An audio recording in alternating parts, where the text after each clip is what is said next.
Here at ACC Kickoff Media Days, and look who we found. It's former Panthers coach Ron Rivera. Ron, back here as the general manager of Cal. First of all, what is it like to be back here in Charlotte? Oh, it's really cool. First of all, my daughter lives here, so coming out here for this was a little bit of a treat. I'm staying with her. She's got a bedroom for me, which is really nice. It's a great community she's in. So coming home is, I do refer to as home. I mean, I was here for 9 years, and we had a lot of great memories, a lot of fond friendships. It's nice to be around. It really is. Speaking of a homecoming, what has it been like for you to be back on campus at a place that means so much to you? It means a lot. It really does. Both Stephanie and I are grads. That's where we met. So there's a lot of good memories as far as that's concerned. And then, that's from my college career, being an All-American. It really, it's been special. And the neat thing for it, too, as far as I'm concerned, is I can give perspective to a lot of our recruits, to our young players, what it means to be a student athlete at the university. So I'm pretty excited to be back at Berkeley. All right, it wasn't too long ago that general manager of a college football program did not exist. Do you feel like you're kind of working with a blank canvas in this job, and what excites you the most about it? We are, and it's one of those things that you're learning. You learn the rules, and then guess what? They change the rules again on you. So there's so much that's happening. And what we have found is this position, you have to be very versatile. You got to be able to adapt and change, and so that's what we've done. But one of the things that I have found is probably the most important job we have is to find and create and get the resources for the head coach, for the football team, for the players. So that's probably the biggest thing that we've had to focus on, is making sure that we can get those kind of resources for our coaches, for our players, for our teams, to give them the best opportunity to be successful. Decades in the NFL to draw from. I'm wondering, in what ways is building a college football roster similar to the NFL in this day and age, and in what ways does it still differ a little bit? Well, there's a lot of practices that we had in the NFL here in Carolina. Some of the things that we did in terms of identifying student athletes. We kind of took a little bit of that model where, you come here and Marty Herney did this, and that was, you basically create these lines of players from first round picks all the way down to the end of the draft. But then you build these lines on each, your first, second round picks. Well, it's kind of the same way. These are the top upper echelon guys. These are the next group of guys. And you just can't have one guy there. You've got to have 2 or 3 or 4 guys just in case your pick doesn't come through. Prioritizing. Who are you prioritizing? How are you spending your money? We have $20.5 million right now that we've got to work as far as revenue share. And we're dedicating right around 15 of it to football. So based on that, who are the priority positions? So that's how it's very, very similar. How it's not similar is that you've got to go out and raise these funds. Yeah. And then you've got to be really, really good and very thoughtful with how you spend it, which is a little bit different as well.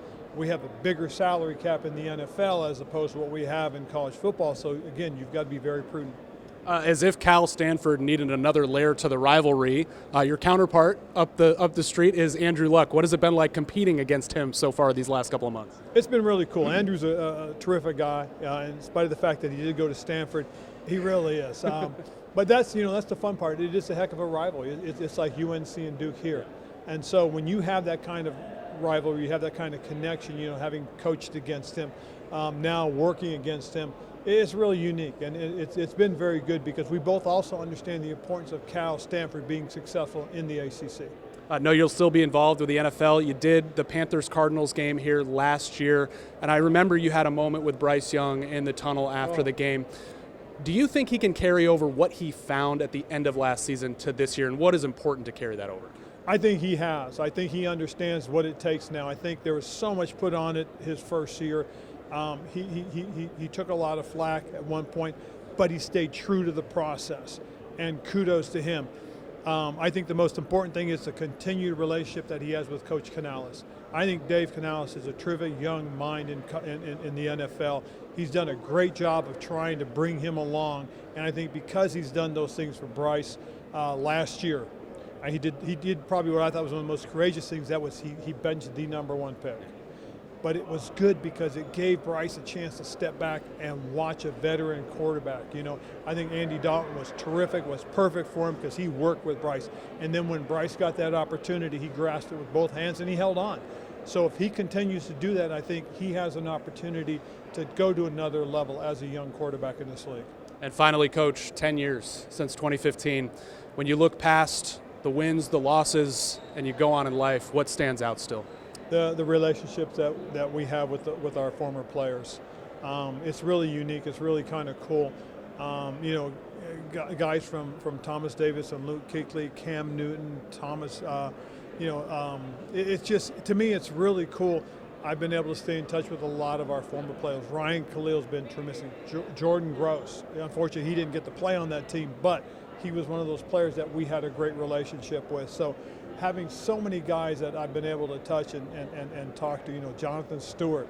It brings a smile on my face because these guys are really important, and doing some of the stuff that I've done in the NFL, I constantly run into Greg Olsen, which has been really cool. So just very happy, very fortunate. I failed to ask you about the guy that we're going to see here Thursday, coaching UNC. You guys play UNC this year. We do. Any temptation to jump into the tape with Coach Wilcox on that one? There is a lot of temptation. Nothing but respect for Coach Belichick. He's been somebody that, as I was a coach growing up in this league, that you looked at the things he did, you wanted to emulate some of the things that he's done.